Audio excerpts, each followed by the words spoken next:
Hello everyone, welcome to अधिगम शिल्प। मेरा नाम शोभना है और सीटेट सितंबर 2026 को टारगेट करते हुए कर रहे हैं सीडीपी यानी बाल विकास का टॉपिक। और बाल विकास के टॉपिक में कर रहे हैं मोस्ट इम्पॉर्टेंट क्वेश्चंस की पीवाईक्यूज, जिसमें कि हमारे सीटेट एग्जाम्स में ऐसे क्वेश्चंस जो डेफिनेटली आपको 3+ मार्क्स के देखने को मिल जाते हैं। तो हम फिलहाल उनको कवर अप कर रहे हैं और ये प्लेलिस्ट जो है सीटेट सितंबर पीवाईक्यू सीरीज, वो टारगेट आपके पीवाईक्यू सेक्शंस जो वेरी वेरी इंपॉर्टेंट क्वेश्चंस है उनको टारगेट करते हुए किया जा रहा है।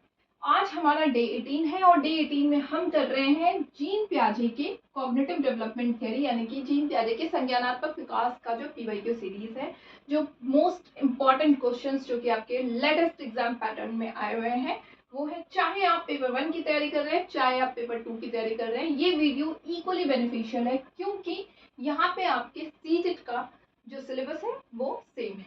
आज जीन पियाजे के टॉपिक में हम कर रहे हैं ऑलमोस्ट 20 क्वेश्चंस को फिलहाल डिस्कस।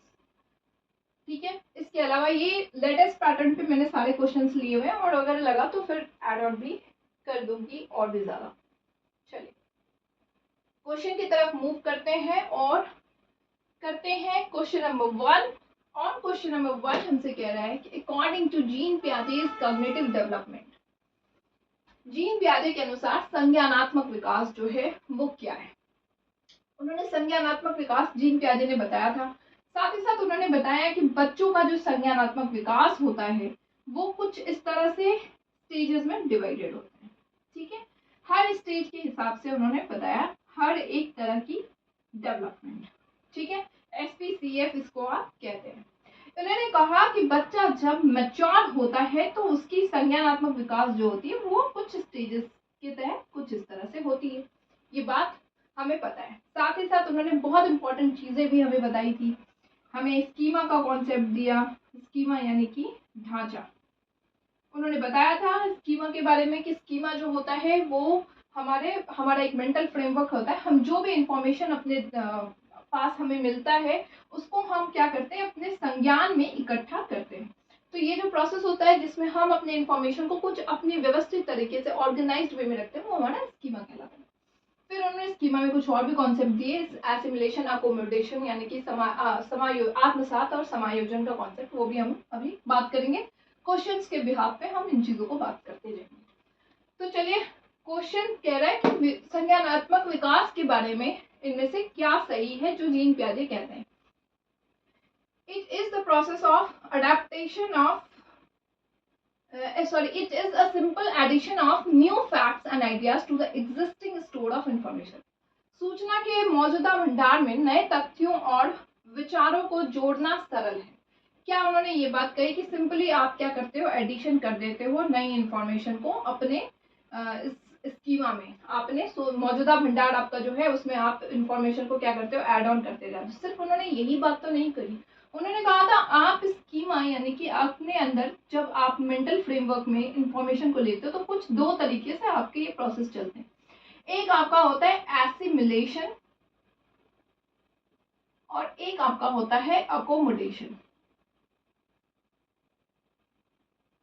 ठीक है, एसिमिलेशन जिसको कि हम हिंदी में आत्मसात कहते हैं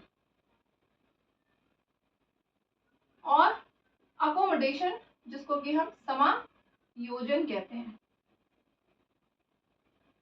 उन्होंने एसिमिलेशन के बारे में कहा, जब आपको कोई चीज का इंफॉर्मेशन पहले से मौजूद है और उससे रिलेटेड ही इंफॉर्मेशन आप अपने मस्तिष्क में ऐड करते चलते हो तो वो आपका आत्मसात होता है। जैसे यहाँ पे आपको पता है कि आपको 1 क्या होता है, 2 क्या होता है, 3 क्या होता है, यहाँ से लेके आपको नंबर्स के बारे में पता है और इसी में आप जो है क्या कर रहे हो, ऐड ऑन कर रहे हो। 101 का फॉर्म पता चल रहा है, 205 का, 3 का पता चल रहा है। तो ये आप अपने इंफॉर्मेशन को क्या कर रहे हो, एसिमिलेशन में ला रहे हो, आत्मसात कर रहे हो, नई जानकारियों को इकट्ठा करते जा रहे हो। दूसरी तौर से अगर हम बात करें तो आपको जो है पता है कि A फॉर एंट होता है, फिर आपको ये भी पता चला कि A फॉर एरोप्लेन भी होता है, फिर आपको पता चला A फॉर एप्पल भी होता है, वगैरह वगैरह। तो इस तरह से ए अल्फाबेट्स के बारे में आपको पहले से पता था और आपने नई नई वोकैब्स को ऐड ऑन करते गए। तो ये आपका होता है एसिमिलेशन यानी आत्मसात। बट अकोमोडेशन होता है जब हम कुछ नई इंफॉर्मेशन को अपने मस्तिष्क में मॉडिफाई करते हैं, तो ये आपका अकोमोडेशन कहलाता है। जैसे आपने बच्चे को बताया है बर्ड्स के बारे में, आपने बोला कि बेटा जो स्ट्रीमलाइन बॉडी होती है और वो बर्ड्स है, और बर्ड्स जो हैं वो हवा में उड़ती हैं क्योंकि उनके पास विंग्स होते हैं। तो ये बच्चे ने क्या किया, अपने स्कीमा में इस इंफॉर्मेशन को ऐड कर लिया है। फिर आपने बच्चे ने एरोप्लेन देखा और बच्चे ने कहा कि ये तो बर्ड है। तो आपने बोला नहीं बेटा ये बर्ड तो नहीं है, ये बर्ड जैसा दिखने वाला चीज है बट ये नॉन लिविंग थिंग्स है। तो यहाँ पे उसको एक नई इंफॉर्मेशन मिली है, अब वो अपने स्कीमा को क्या कर रहा है, मॉडिफाई कर रहा है, एडजस्ट कर रहा है, नई इंफॉर्मेशन को अपने दिमाग में मॉडिफाई और एडजस्ट कर रहा है। तो ये होता है आपका अकोमोडेशन। ये दोनों चीजें आपको जाननी बेहद जरूरी है। चलिए next, it is dependent upon the development of language capability. भाषाई क्षमता के विकास पर निर्भर है। हमने कभी भी स्कीमा के बारे में या फिर भाषा के बारे में उन्होंने बात ही नहीं करी, तो हमने इस पर बात ही नहीं किया। It is the process of acquiring the ability to use cultural tools। क्या हम जो है संज्ञानात्मक विकास के तहत सांस्कृतिक उपकरणों का उपयोग करने की क्षमता प्राप्त करते हैं। कल्चरल टूल्स के बारे में उन्होंने इतना ज्यादा बात किया ही नहीं है। संज्ञानात्मक विकास जो होता है वो आपका होता क्या है, ये बात हो रही है। It is the process of adaptation to the environment by changing once schema. क्या किसी भी स्कीमा को बदलकर पर्यावरण के अनुकूल की प्रक्रिया है, ठीक है। क्या ये किसी भी स्कीमा को बदलकर पर्यावरण को जो है अनुकूल करने की प्रक्रिया है। और पहला ऑप्शन हमसे कह रहा है it is the simple addition of new facts and ideas to the existing store of information, ठीक है। देखते हैं, तो देखिए आप पहले और फोर्थ ऑप्शन में डिफरेंसेस को समझने की कोशिश करिए। यहाँ कह रहा है कि एक ये सिंपल एडिशन है जिसमें हम नए फैक्ट और आइडियाज को अपने एग्जिस्टिंग स्कीमा में जो है स्टोर करते हैं। बट हमने अभी अभी जाना कि हम क्या करते हैं, एग्जिस्टिंग स्कीमा में इंफॉर्मेशन को स्टोर करने के साथ में एडजस्ट भी करते हैं, साथ ही साथ हम उसको मॉडिफाई भी करते हैं। तो हम यहाँ पे कह सकते हैं कि हम ये एक ऐसा प्रोसेस है जिसमें हम क्या करते हैं, एनवायरनमेंट के हिसाब से क्या करते हैं, अपने स्कीमा को अडेप्ट करते हैं। वातावरण के हिसाब से, पर्यावरण के अनुसार हम स्कीमा को बदलने की प्रक्रिया ये कहलाएगी। क्योंकि आप यहाँ पे स्टोर भी कर रहे हो, एसिमिलेशन का भी प्रोसेस कर रहे हो, आप यहाँ पे अकोमोडेशन का भी प्रोसेस करते हो स्कीमा में। सो फोर्थ नंबर ऑप्शन जो है वो अगर हम देखें तो वो राइट ऑप्शन इसका बनता है, ठीक है। नेक्स्ट क्वेश्चन हमसे कह रहा है, अब यहाँ पे जीन पियाजे के स्टेजेस के बारे में बात हो रही है। तो जीन पियाजे के स्टेजेस के हिसाब से अकॉर्डिंग टू पियाजे when children reach to the point of being able to generalise and engage in mental trial and error by thinking by up hypothesis and testing them in their heads they are in. पियाजे के अनुसार बच्चे परिकल्पना के बारे में सोचकर अपने दिमाग के उनका परीक्षण करके मानसिक परीक्षण और त्रुटि में सामान्यीकरण और संलग्न होने में सक्षम होने के बिंदु पर पहुंचते हैं।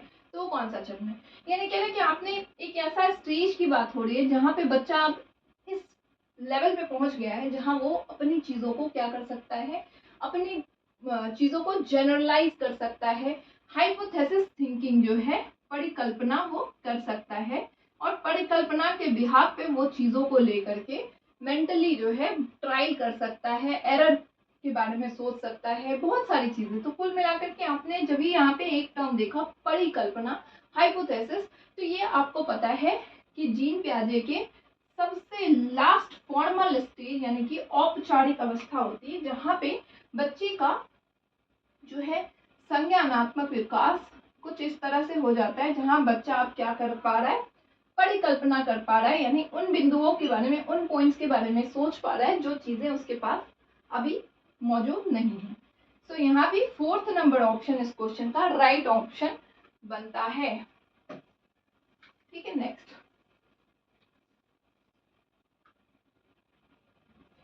थर्ड नंबर क्वेश्चन कह रहा है अकॉर्डिंग टू पियाजे which of the following is an example of assimilation. Assimilation यानी इनके हिसाब से आत्मसात का क्या उदाहरण है। आत्मसात के बारे में हमने अभी अभी बात करी कि आत्मसात एक ऐसा प्रक्रिया है जिसमें बच्चा जो है अपने मौजूदा स्कीमा में इंफॉर्मेशन को क्या कर रहा है, ऐड करता चल रहा है। जो चीजें उसे पहले से पता है उसमें वो अपने इंफॉर्मेशन को ऐड ऑन करता जा रहा है। ठीक है, तो ये होती है। अब देखते हैं इनमें से क्या है। A child runs to ride a cycle with training wheels। क्या एक बच्चा प्रशिक्षण ले रहा है साइकिल चलाने की, ये उसके स्कीमा के प्रोसेस में एसिमिलेशन का प्रोसेस होगा, आत्मसातीकरण होगा? नहीं, यहाँ पे कोई नई इंफॉर्मेशन को वो एड ऑन करता नहीं चल रहा है, वो एक काम कर रहा है यहाँ पे। A child runs to tie their shoes for the first time। First time उसने शूज को टाई किया, तो क्या ये बच्चा पहली बार जूता बांधना सीख रहा है, तो ये उसके एसिमिलेशन के प्रोसेस में है। एसिमिलेशन के प्रोसेस में तो ये होता है जब आपके पास मौजूदा इंफॉर्मेशन पहले से उस चीज के बारे में नॉलेज थी, पर अब आप नई चीजें जान रहे हैं उस चीज से रिलेटेड। अब आपको जैसे जीन पियाजे के बारे में पता था और जीन पियाजे में आपने आज स्कीमा के बारे में जाना, तो यानी कि जीन पियाजे का पता था कॉन्सेप्ट आपको और एक नई चीजें आप जानते जा रहे हैं, तो ये आपका एसिमिलेशन होता है। चलिए, a child learn a new word for a familiar object. यानी एक बच्चा एक परिचित वस्तुओं के लिए एक नया शब्द सीखता है। बिल्कुल सही बात है। यहाँ पे एक बच्चा क्या कर रहा है कि उसके पास में फैमिलियर ऑब्जेक्ट है, उसके लिए परिचित नई चीजें, स्कीमा फैमिलियर ऑब्जेक्ट उसके पास है, यानी कि उसके पास मौजूदा स्कीमा, एग्जिस्टिंग स्कीमा है और उसमें वो नई वर्ड को ऐड कर रहा है, तो ये आपका होगा एसिमिलेशन, आत्मसातीकरण। ठीक है। Fourth option, child realise that a dog and cat are both animals. ये आपका नहीं है। यहाँ पे आपको चीजों में थोड़े डिफरेंसेस जब जानेंगे तब आपका होगा। Fourth question, as per Jean Piaget's theory of development, children develop dash by the end of sensory motor stage। यानी कि सेंसरी मोटर स्टेज में बच्चे में क्या चीजें जो है वो आ जाती है। ठीक है, तो देखिए जीन पियाजे स्टेजेस में आपने जो है देखा है कि बच्चों के अंदर क्या चीजें आती है। सब बहुत ही सिंपल है। यहाँ पे बच्चों के अंदर आपने देखा था कि ऑब्जेक्ट परफॉर्मेंस यानी कि वस्तु अस्थायित्व तो आ जाता है। अब यहाँ पे इस उम्र का जो बच्चा होता है 0 to 2 years का होता है, सेंसोरी मोटर स्टेजेस का बच्चा, यहाँ पे जो चीजें उसके सामने एग्जिस्ट करती है, जो चीजों के बारे में उसको पता है, लेट सपोज टीवी है, टीवी के बारे में उसको पता है, अब टीवी का रिमोट आप ऑफ कर देंगे तो वो आपको रिमोट ढूंढने के लिए जाएगा, क्योंकि उसे पता है कि रिमोट जैसी चीजें जो है वो एग्जिस्ट कर रही है। यानी इसको अब out of sight out of mind वाली चीजें नहीं रह गई है कि जो चीजें उसके सामने है सिर्फ वही उसके सामने एग्जिस्ट करे। उसे पता है अगर उसकी मम्मा कहीं गई है तो उसे पता है कि मम्मा को ढूंढने के लिए वो निकलेगा बच्चा कि मम्मा मुझे यहीं कहीं मिलेगी। तो यानी ऑब्जेक्ट परमानेंस जैसी चीजें उनके अंदर आ गई है। ठीक है, सिंबलिक थॉट बच्चों के जो है प्री ऑपरेशनल में आपको देखने को मिलता है। उसके बाद कंजर्वेशन आपको जो है कंक्रीट ऑपरेशनल में देखने को आता है और फॉर्मल हाइपोथेटिकल चीजें आपको फॉर्मल स्टेजेस में देखने, काल्पनिक तर्क जो है वो देखने को मिलती है। तो फर्स्ट नंबर ऑप्शन आपका यहाँ पे राइट ऑप्शन बन रहा है।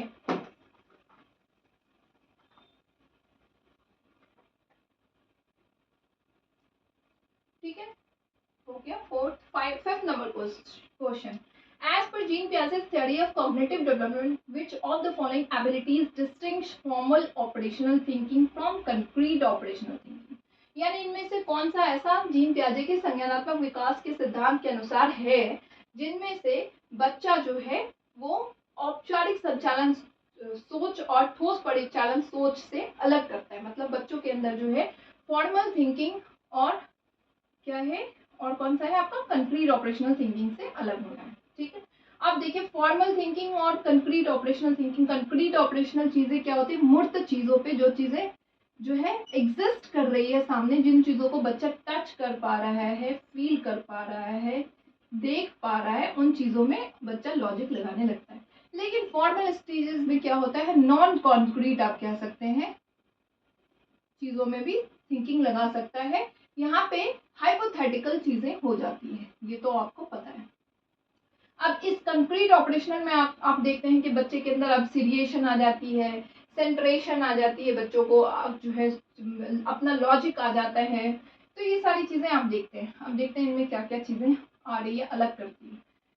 तो क्या आपने ऑब्जेक्ट परमानेंस देखा है कंक्रीट ऑपरेशनल स्टेजेस में? नहीं, हमने वस्तु अस्थायित्व तो हमने देखा है सेंसोरी मोटर में, तो ये तो आपका खत्म हो गया। सिंबॉलिक प्ले हमने इसमें नहीं देखा है, सिंबॉलिक प्ले हमने प्री ऑपरेशनल प्रतीकात्मक खेल हमने देखा है प्री ऑपरेशनल। एब्स्ट्रैक्ट लॉजिक जो है अमूर्त तर्क, आपको हाइपोथेटिकल चीजें वहां पे देखने को मिलती है किसमें, फॉर्मल ऑपरेशनल स्टेजेस में। कंजर्वेशन आपको देखने को मिलता है किसमें, संरक्षण की भावना आपको देखने को मिलती है आपको कंक्रीट ऑपरेशनल थिंकिंग में, और ये शायद आपको फर्स्ट संरक्षण की जो भावना है ये आपको अलग करता है औपचारिक परिचालन और ठोस परिचालन में। इसमें बच्चे के अंदर कंजर्वेशन की भावना आ जाती है। एब्स्ट्रैक्ट लॉजिक बच्चों के हाइपोथेटिकल चीजें फॉर्मल ऑपरेशनल थिंकिंग में आती है। सो फर्स्ट नंबर ऑप्शन इसका राइट ऑप्शन बन रहा है।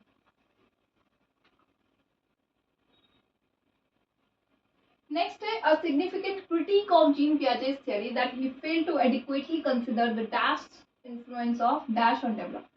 जीन पियाजे की एक महत्वपूर्ण आलोचना यह है कि वे डैश प्रभाव पर पर्याप्त रूप से विचार करने में विफल रहे। कौन सी ऐसी चीजें थी जिसपे उन्होंने जो है विचार नहीं किया? देखिए, उन्होंने एक्सपीरियंसेस को तो, अनुभव को तो बहुत प्रायोरिटाइज किया कि बच्चा जितना अनुभव लेगा उतनी चीजों को सीखता है।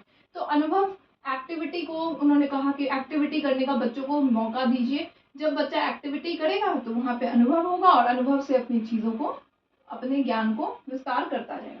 मैचुरेशन को उन्होंने बात करी, परिपक्वता को उन्होंने बताया कि बच्चे का संज्ञानात्मक विकास जो है वो स्टेजेस के हिसाब से होता है, इसलिए आप जो है बच्चों को वो चीजें, बच्चों को जो संज्ञानात्मक विकास के लिए आप ले जाते हैं, उनका बीइंग अ टीचर आप जो करिकुलम डेवलप करते हैं वो देख लीजिए कि वो उस एज के लिए परिपक्व है या नहीं।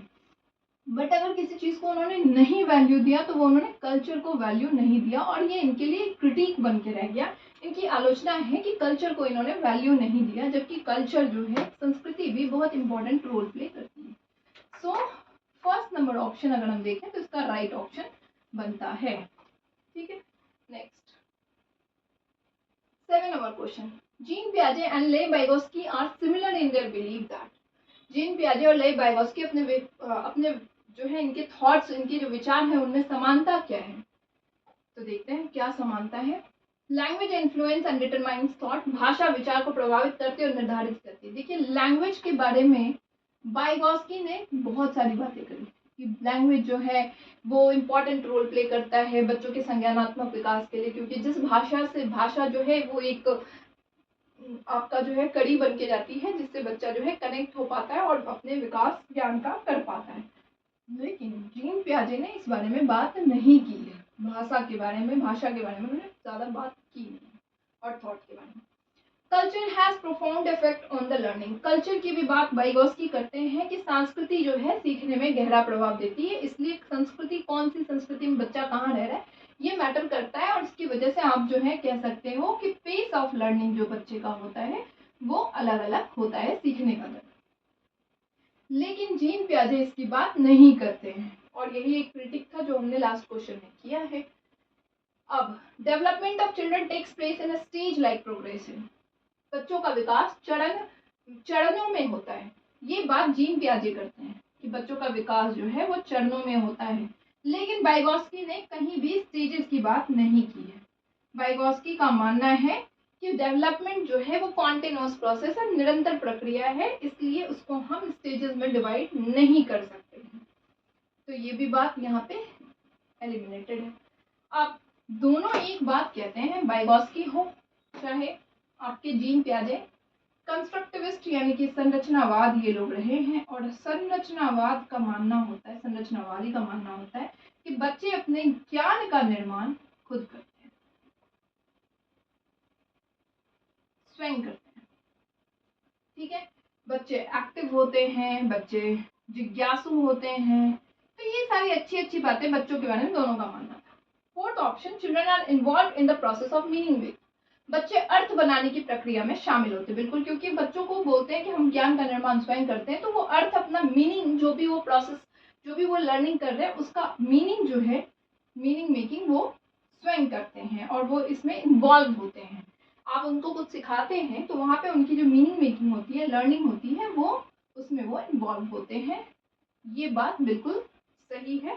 4th नंबर ऑप्शन इसका राइट ऑप्शन बनता है। नेक्स्ट 8th नंबर क्वेश्चन कह रहा है children demonstrate dash when they add the dash new schema for recognising horses to the other system for identifying animals.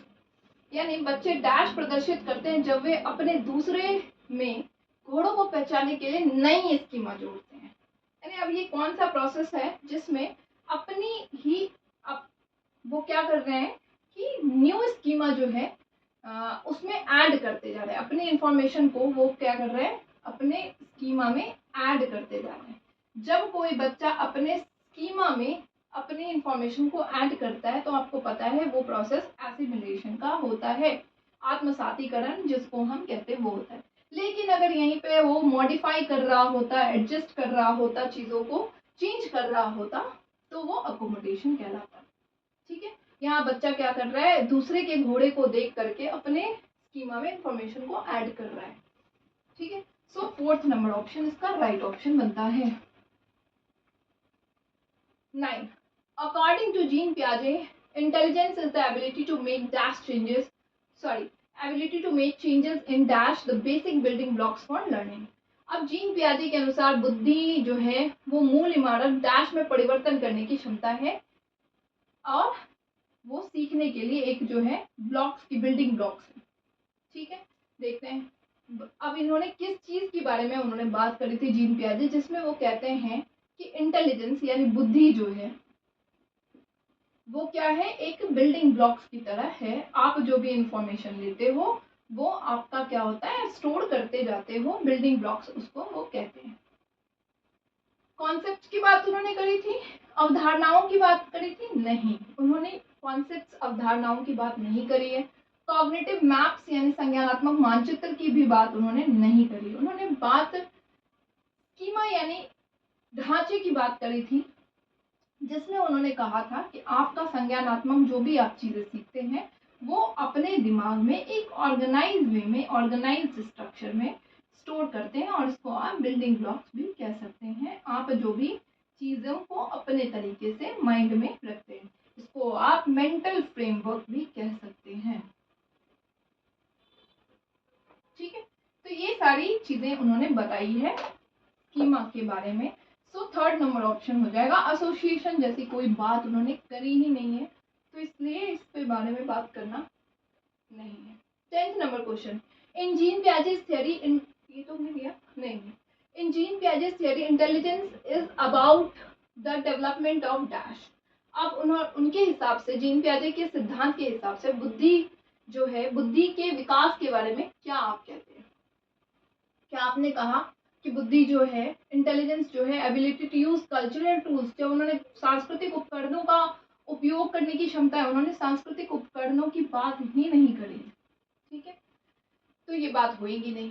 अब सेकंड कह रहे हैं कि control over once basic instincts, यानी कि किसी की बुनियादी प्रवृत्ति पर नियंत्रण करने की बात करी जा रही, बिल्कुल भी नहीं। उन्होंने इंटेलिजेंस के बारे में बात किया था कि ये इंटेलिजेंस जो होता है वो संज्ञानात्मक विकास के दौरान आपका जो है, ये आपके स्कीमा जो है वो आपके बारे में है, जिसमें आप स्टोर करते हो इंफॉर्मेशन को, और इस स्कीमा जो है ये आपको बताता है जो भी इंफॉर्मेशन आपने रखा है चीज़ों को, वो आपको प्रॉब्लम सॉल्व करने में मदद करता है, तर्क लगाने में मदद करता है, आपको चीज़ों के बारे में, किसी चीज़ के बारे में कैसे रिएक्ट करना है, ये सारी चीज़ें आपको बताता है। तो उन्होंने कॉग्निटिव स्कीमा, संज्ञानात्मक ढांचे के बारे में उन्होंने बात करी है। इमोशनल मैच्योरिटी जैसी चीज़ों के बारे में उन्होंने बात नहीं की है। यहाँ पे उन्होंने मैच्योरिटी को प्राइवेटाइज किया था, वो भी दूसरे टेक्स्ट में, कि बच्चा जो है उसका डेवलपमेंट स्टेजेस में, चरणों में होता है, क्योंकि वो जितना मैच्योर है उतने मैच्योर परिपक्वता के साथ वो काम करने के लायक होता है। तो यहाँ पे 4th नंबर ऑप्शन संज्ञानात्मक स्कीमा जो है उसकी बात हो रही है, जिसमें बच्चा जो है ये अपना काम तर्क लगा पाता है, जो उसके पास इंफॉर्मेशन उसने अपने दिमाग में मौजूद रखा है, और यही जो दिमाग उसका चलता है उस हिसाब से वो आपका बुद्धि, इंटेलिजेंस कहलाता है। 11th gene पियाजे believe that knowledge is, gene पियाजे का मानना है कि ज्ञान क्या है। चलिए देखते हैं। Constructed by the child rather than being passed passively from the environment, ये पर्यावरण में निष्क्रिय रूप से पारित होने के बजाय बच्चे द्वारा निर्माण किया जाता है। बिल्कुल सही बात है। वो कहते हैं कि बच्चे अपने ज्ञान का निर्माण जो है स्वयं करते हैं। वो अपने नॉलेज को कैसे बनाते हैं, एक्टिवली ज्ञान का निर्माण सक्रिय रूप से वो करते हैं। तो ये बात तो बिल्कुल सही है। First number. नेक्स्ट भी देख लेते हैं। Innate and given rather than acquired through interaction, अंतःक्रियाओं के माध्यम से करने के बजाय जन्मजात। देखिए जन्मजात जैसी चीजों पे उन्होंने ज्यादा जेनेटिकल फैक्टर को उन्होंने बहुत ज्यादा वैल्यू दिया है। को constructed knowledge interaction with more knowledgeable then, अधिक दूसरों से अधिक जानकार जो है अन्य लोगों के साथ बातचीत में सह निर्माण। ये बात बाइगॉस्की करते हैं, जीन पियाजे नहीं कर रहे। Visible behavioural change that can be measured with reliability, एक दृश्यमान व्यवहार परिवर्तन जिसे विश्वसनीयता के साथ मापा जा सकता है। ये बात भी वो नहीं करते। वो सीधा सीधा कहते हैं कि बच्चे अपने ज्ञान का निर्माण स्वयं करते हैं और आपको इस प्रोसेस में बच्चों की मदद करनी होती है। अब 12th number question. According to Jean Piaget, the ability to use symbols for symbols such as letting the letter X stand for an unknown numerical develops during dash and enable the children to learn dash.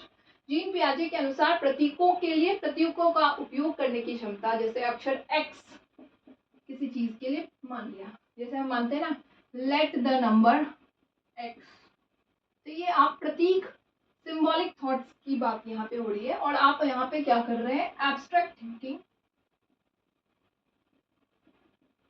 कर रहे हैं, यानी कि अमूर्त सोच आपके अंदर हो चुकी है और आपको बखूबी पता है, यानी अमूर्त एब्स्ट्रैक्ट थिंकिंग हाइपोथेटिकल थिंकिंग किसमें होती है। तो ये आपके बताने जैसी बात नहीं है। एक्स मान रहे हैं यानी कि ये आपका फॉर्मल स्टेज में आपकी ये सबसे लास्ट स्टेज होती है और फॉर्मल स्टेज में ये डेवलप्ड होती है। कंक्रीट में मूर्त चीजें जो होती है उन पे लॉजिक्स आती है, अमूर्त चीजों की लॉजिक फॉर्मल स्टेज में आती है। अब देखते हैं, आप कह रहे हैं कि और बच्चों को डैश सीखने में सक्षम करता है। अब जब आप किसी नंबर को, किसी इंसान को, किसी व्यक्ति को एक्स मानते हैं तो देखते हैं आप ऐसे क्वेश्चंस किस में सॉल्व करते हैं, अलजेब्रा एंड कैलकुलस, जो बीज गणित और कैलकुलस जैसी चीजों में आप सॉल्व करते हैं। सो थर्ड नंबर इसका राइट ऑप्शन बन रहा है। ठीक है, next as per Jean Piaget's theory of cognitive development, which of the following ability distinguishes concrete formal thinking from pre-operational thinking? यानी जीन पियाजे के संज्ञानात्मक विकास के सिद्धांत के अनुसार निम्नलिखित में से कौन सी क्षमता है जो ठोस परिचालन सोच को पूर्व संक्रियात्मक सोच से अलग करती है, पूर्व संक्रियात्मक सोच से ठोस परिचालन को अलग करती है। चलिए देखते हैं। तो आप यहाँ पे क्या देखते हैं, कोऑर्डिनेशन ऑफ सेंसेस, इंद्रियों का समन्वय आपको सेंसोरी मोटर स्टेज में देखने को मिलता है। तो ये ऑप्शन आपका यहाँ पे एलिमिनेटेड है। ऑब्जेक्ट परमानेंस जैसी चीजें आपको, वस्तु अस्थायित्व जैसी चीजें भी आपको सेंसोरी मोटर स्टेजेस में देखने को मिलता है, तो ये भी एलिमिनेटेड है। हाइपोथेटिकल जैसी चीजें जो होती हैं काल्पनिक, वो आपको फॉर्मल स्टेजेस में देखने को मिलता है। अब यहाँ पे डिसेंट्रेशन जो है वो आपको अलग करता है किससे, तो कंक्रीट ऑपरेशनल से प्री ऑपरेशनल स्टेजेस में। अब कंक्रीट ऑपरेशनल और प्री ऑपरेशनल, सबसे पहले सेंसोरी मोटर आता है, फिर प्री ऑपरेशनल आता है, फिर कंक्रीट आता है, फिर फॉर्मल आता है। हम बात यहाँ पे इन दोनों की कर रहे हैं, प्री ऑपरेशनल स्टेजेस और कंक्रीट ऑपरेशनल से क्या चीजें अलग करते हैं। तो देखिए कंक्रीट ऑपरेशनल में यहाँ पे प्री ऑपरेशनल में क्या होता है, बच्चों को जो है केंद्रीकरण की जो भावना होती है उसमें कमी होती है, बट यहाँ कंक्रीट ऑपरेशनल में जो है वो चीजें उसके अंदर डेवलप्ड हो जाती है। तो अगर कुछ अलग कर रहा है तो वो क्या है, डिसेंट्रेशन एंड सेंट्रेशन। ठीक है, सो सेकंड नंबर ऑप्शन आपका यहाँ पे राइट ऑप्शन है। ठीक है, ये चीजें यहाँ पे बनती है। वो एक केंद्रीकरण की जो भावना होती है, ईगोसेंट्रिज्म आप जिसमें बोलते हैं, एक ही परिप्रेक्ष्य को, एक ही पॉइंट ऑफ व्यू को बच्चा सीखता है, सीख पाता है, वो आपका प्री ऑपरेशनल स्टेज में होता है। लेकिन जब बच्चे कंक्रीट ऑपरेशनल स्टेज में पहुंचते हैं तो उनको जो है दूसरे पहलू, दूसरी पक्ष, दूसरी चीजें भी समझ आने लग जाती है। सो सेकंड नंबर ऑप्शन इसका राइट ऑप्शन बनता है।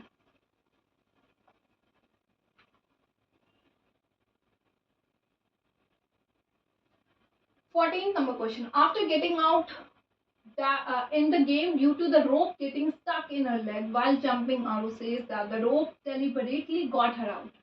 At what stage of Jean Piaget's theory of cognitive development do children reason like this? यानी कूदते समय रस्सी के पैर में फंसने के कारण खेल में आउट होने के बाद आरू जो है वो कहती रस्सी नहीं ही उसे जानबूझकर निकाल दिया। अब देखिए यानी कि उसको लगता है कि उसका जो दुश्मन है वो रोप है, क्योंकि उसे लगता है कि ये जो है ये चीजें इसके अंदर भी जीववाद है, यानी ये एनिमिज्म की भावना जो है इसके अंदर अभी डेवलप्ड है। यानी नॉन लिविंग चीजों में भी वो फीलिंग समझते हैं। नॉन लिविंग चीज, अब ऐसा बच्चा जिसको आप गिरने के बाद आप जिस चीज से चोट लगे उसको पीट दीजिए तो वो सेटिस्फाइड हो जाता है, वो उस स्टेज में है। अब वो खुद के बारे में तर्क नहीं लगा पा रही कि उसकी गलती रही होगी, उसे लगता है कि रस्सी नहीं गिरा। ये किस स्टेजेस में देखने को मिलता है? क्या आपने सेंसोरी मोटर स्टेज में देखा है, संवेदी करण वाले चरण में देखा है? तो नहीं, ये हमने इस स्टेज में नहीं देखा। क्या हमने कंक्रीट ऑपरेशनल स्टेज में देखा है? नहीं, हमने कंक्रीट में भी नहीं देखा है। ठोस परिचालन में बच्चों के अंदर लॉजिक्स जो है वो ऐसी चीजों में डेवलप्ड हो जाती है जिनको वो देख पा रहे हैं, फील कर पा रहे हैं, जो उनके सामने कुल मिलाकर के मौजूद है।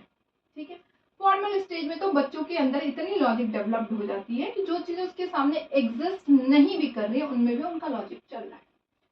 प्री ऑपरेशनल स्टेज एक ऐसा स्टेज है जिसमें बच्चों के अंदर अभी एनिमिज्म जैसी, जीववाद जैसी नॉन लिविंग थिंग्स में भी वो जो है फीलिंग समझते हैं। तो ये 4th नंबर ऑप्शन है।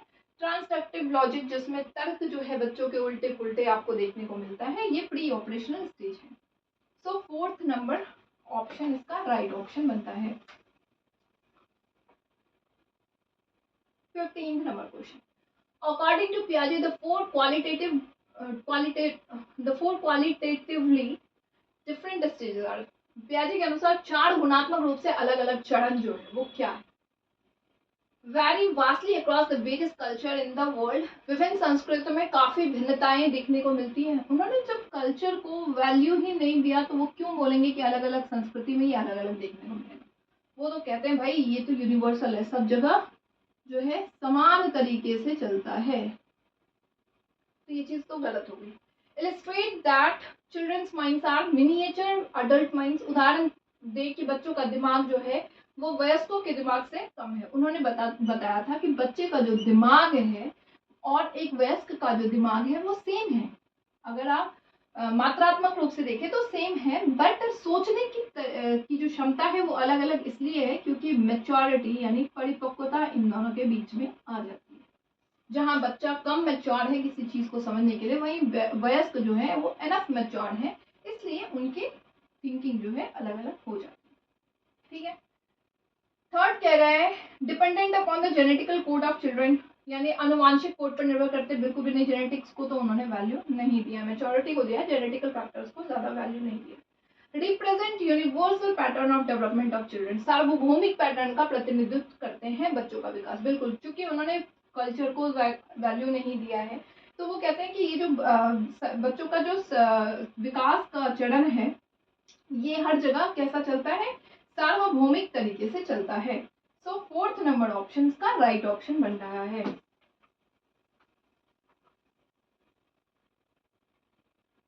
16th number question, according to Jean Piaget children in preoperational stage of development are able to, यानी प्री ऑपरेशनल स्टेज में पूर्व संक्रियात्मक चरण में बच्चे किन किन चीजों को लेकर के सक्षम हो जाते हैं?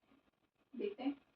क्या आपने बच्चों के अंदर कंजर्वेशन यानी चीजों की संरक्षण की भावना आपने देख ली कि बच्चे जो हैं किसी चीज को बखूबी संरक्षण कर पा रहे हैं, उसको असेंडिंग डिसेंडिंग ऑर्डर में जोड़ कर बच्चे जो है उनको मात्राओं की खबर हो जा रही है, उन्हें क्वांटिटी का पता चल रहा है। अब बच्चों को एक ग्लास में पानी दीजिए और एक बड़े ग्लास में उस पानी की क्वांटिटी दीजिए तो बच्चे को ये समझ आ रहा है कि दोनों का जो है अमाउंट बिल्कुल सेम है।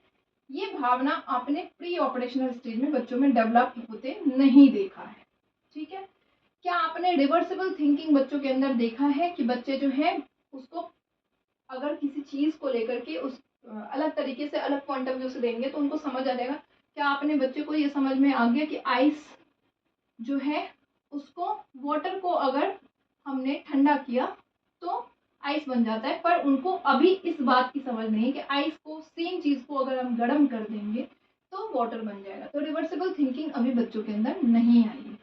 मेक बिलीव प्ले जैसी चीजें अभी बच्चे सक्षम है करने के लिए। आप देखेंगे इस उम्र के बच्चे को आप किसी चीज में खेल खेल में किसी टॉय के साथ आप विश्वास बना करके खिलवाइए, रोल प्ले करवाइए, तो वो ये काम करने के लिए सक्षम है। उन्हें कह दीजिए कि आप ये एक्ट करो बखूबी, तो वो यहाँ पे मेक बिलीव प्ले जो है कर पाते हैं। और बच्चों को, छोटे बच्चों को बेसिकली टीचर भी कई बार इस तरह के कॉन्सेप्ट्स का इस्तेमाल करते हैं।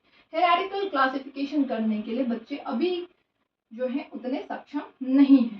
सो बी नंबर ऑप्शन इसका राइट ऑप्शन बन रहा है।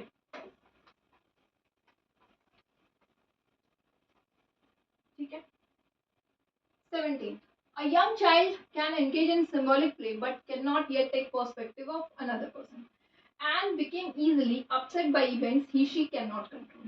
यानी छोटा बच्चा जो है वो प्रतीकात्मक खेल में संलग्न हो रहा है, लेकिन अभी किसी अन्य व्यक्ति का परिप्रेक्ष्य नहीं आया है। मतलब अपनी पॉइंट ऑफ व्यू जो है उसको समझ आती है, लेकिन दूसरे की जो पॉइंट ऑफ व्यू है ये इसको समझ नहीं आ रही है।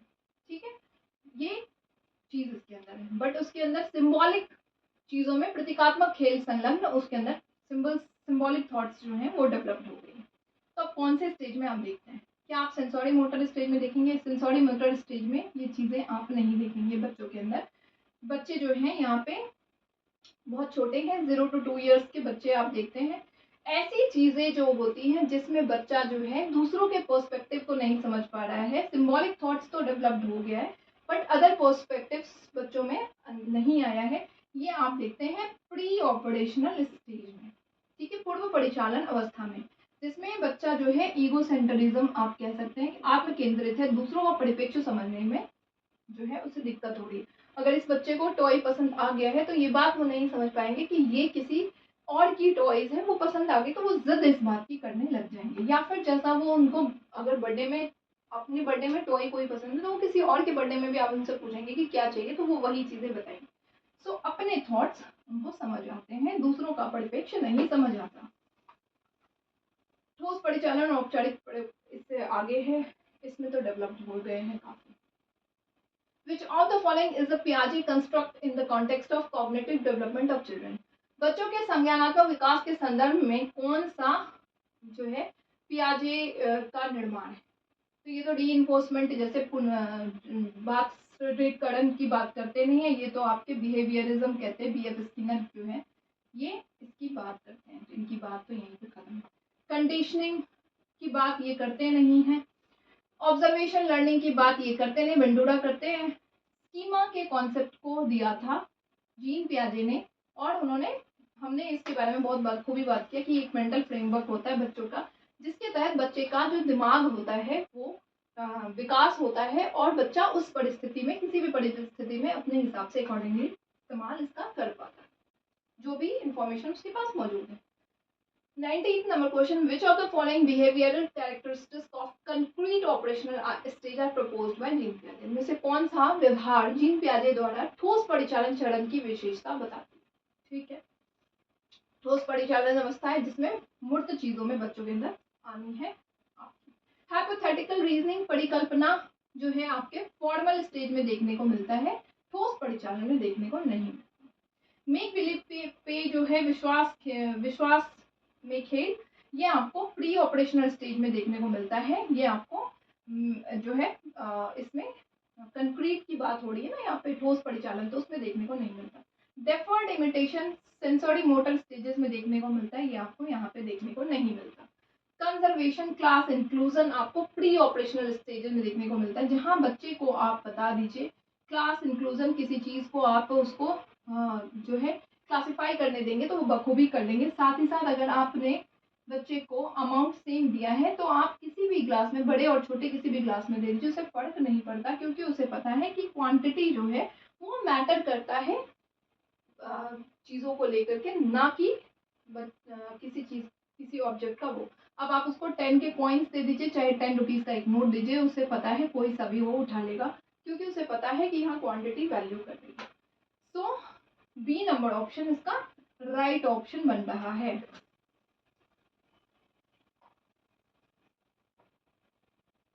20th number, last question.